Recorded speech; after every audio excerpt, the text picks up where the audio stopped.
Hello guys, आज हम बात करने वाले हैं बिल्कुल ही नए एनिमे के बारे में। यह एनिमे बहुत ही ज़्यादा एक्शन सीक्वेंस से भरा हुआ है और जब बात होती है निंजाओं की तो हम उनकी अलग अलग निंजा टेक्निक और एक्शन को बिल्कुल भी पीछे नहीं छोड़ सकते।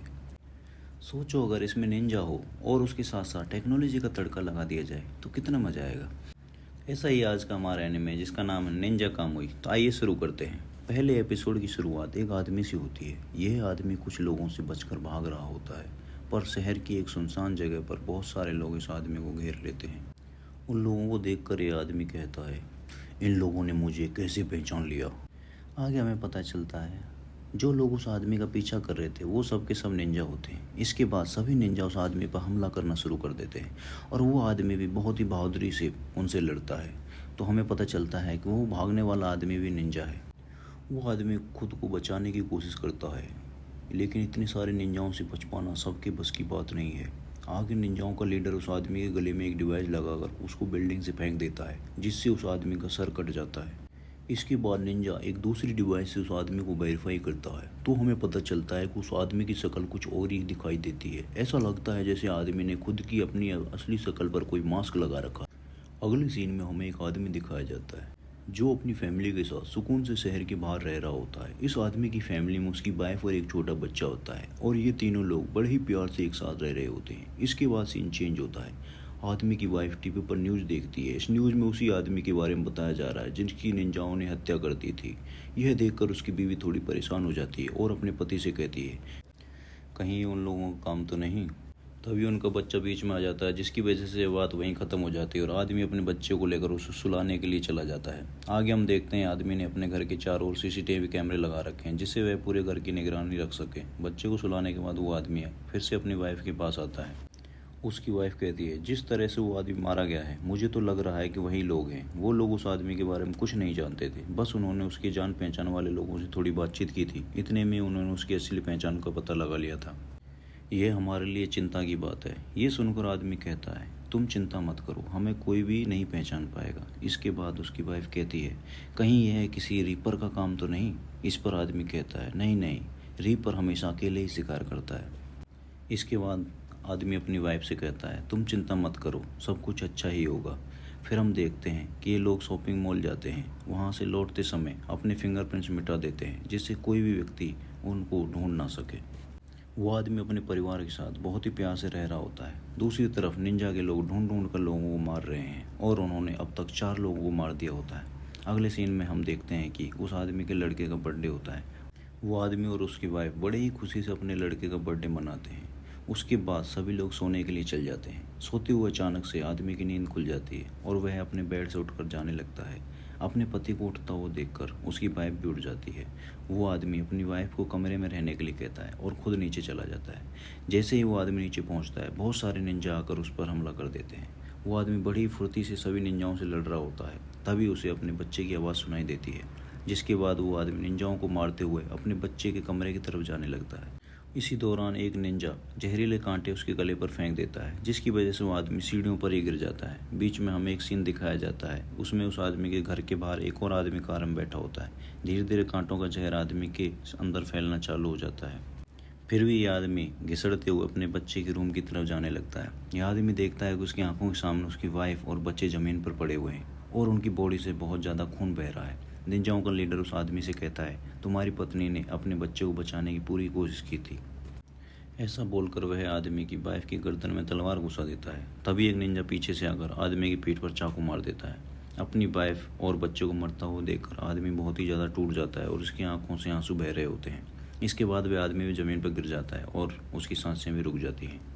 निंजा कुछ और कर पाते, इसी बीच पुलिस आ जाती है। सभी निंजा उस आदमी को मरा हुआ छोड़कर वहाँ से चले जाते हैं। इसके बाद पुलिस आकर सभी लाशों को हॉस्पिटल में शिफ्ट करवा देती है। आगे सीन हॉस्पिटल में शिफ्ट होता है।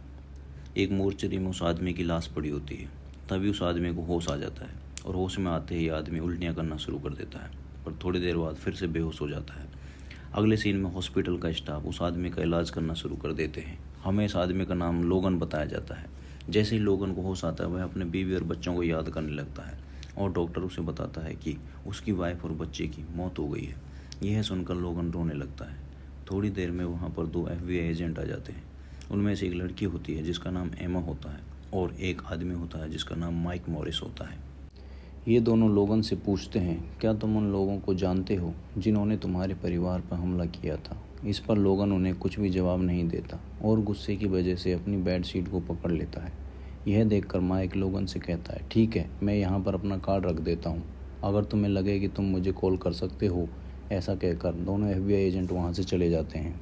जाते वक्त माइक एमा से कहता है, हो ना हो यह आदमी उन लोगों को ज़रूर जानता है, इसलिए हम लोग एक एक करके इस आदमी पर नज़र रखेंगे।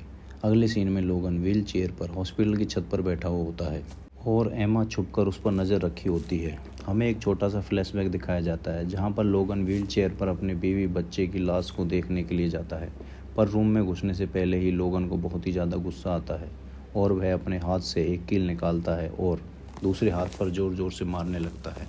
इसके बाद हम वापस से प्रेजेंट में शिफ्ट हो जाते हैं। बहुत सारे निंजा आकर मिस्टर लोगन पर फिर से हमला कर देते हैं, पर लोगन इस बार और तेज़ी से उन निंजा पर हमला करता है और उन सबको मारने लगता है।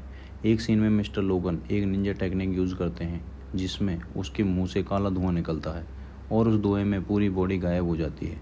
हमें बस उस आदमी का सिर दिखाया जाता है और पलक झपकते ही लोगन सारे निंजा की गर्दन काट देता है। लड़ाई को देखकर एमा बीच में घुसने की कोशिश करती है, पर लोगन उसे मारकर बेहोश कर देता है। इसके बाद लोगन बड़े ही स्टाइल से तलवार का यूज़ करके सभी निंजा को काटने लग जाता है। लोगन अपनी तलवार को फेंककर लिफ्ट का बटन दबा देता है जिससे लिफ्ट ऊपर आ जाती है। जैसे ही लिफ्ट ऊपर आती है, लोगन एक डंडे की हेल्प से बचे हुए निंजाओं को लिफ्ट में ढकेल देता है और लिफ्ट के अंदर उन्हें मार देता है। जैसे ही लिफ्ट नीचे जाकर खुलती है, वहाँ पर बहुत सारे निंजा खड़े होते हैं।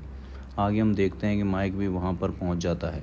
वो देखता है कि लोगन ने बहुत सारे निंजा को मौत की घाट उतार दिया है। इसके बाद अब केवल निंजाओं का लीडर बचता है। लीडर को देखकर लोगन को अपनी बीवी और बच्चे की याद आ जाती है और वह पूरी तेज़ी के साथ लीडर पर हमला कर देता है। लीडर लोगन की गर्दन पर एक डिवाइस लगा देता है, पर लोगन उस डिवाइस की रस्सी को तुरंत ही काट देता है। लोगन निंजा टेक्निक का यूज़ करके खुद की क्लोन बनाता है और यह देखकर लीडर हैरान हो जाता है और लोगन फुर्ती के साथ लीडर को बुरी तरह घायल कर देता है।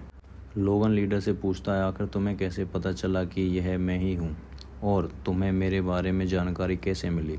इस पर लीडर कहता है कि तुम कितनी भी कोशिश कर लो मगर तुम बचकर नहीं भाग सकते हो। यह सुनकर लोगन अपना मास्क हटा देता है और हमें लोगन की असली शक्ल दिखाई देती है। जैसे ही लोगन अपना असली चेहरा लीडर के सामने आता है तो वह बहुत ज़्यादा डर जाता है और लोगन फाइनली उसे मार देता है। अगले सीन में लोगन अपनी वाइफ और बच्चे की लाशों को देखने के लिए जाता है और वहाँ से अपने घर चला जाता है। हम देखते हैं कि लोगन अपने घर से एक खुफिया बॉक्स निकालता है। इस बॉक्स में कुछ सामान के साथ उसकी बीवी और बच्चे की असली फ़ोटो रखी होती है। इससे हमें पता चलता है कि उसकी वाइफ और बच्चे भी एक मास्क लगा कर रह रहे होते हैं। आगे लोगन अपने घर को आग लगा देता है जिससे कुछ भी सबूत ना बचे। इसके बाद लोगन खुफिया बॉक्स से एक रेड कलर का मास्क निकाल कर लगा लेता है और वहाँ से जाने लगता है। वह बहुत ही खतरनाक लग रहा होता है। दोस्तों, इसी के साथ ये एपिसोड यहीं समाप्त हो जाता है। हमें कमेंट करके ज़रूर बताइए आपको ये एपिसोड कैसा लगा।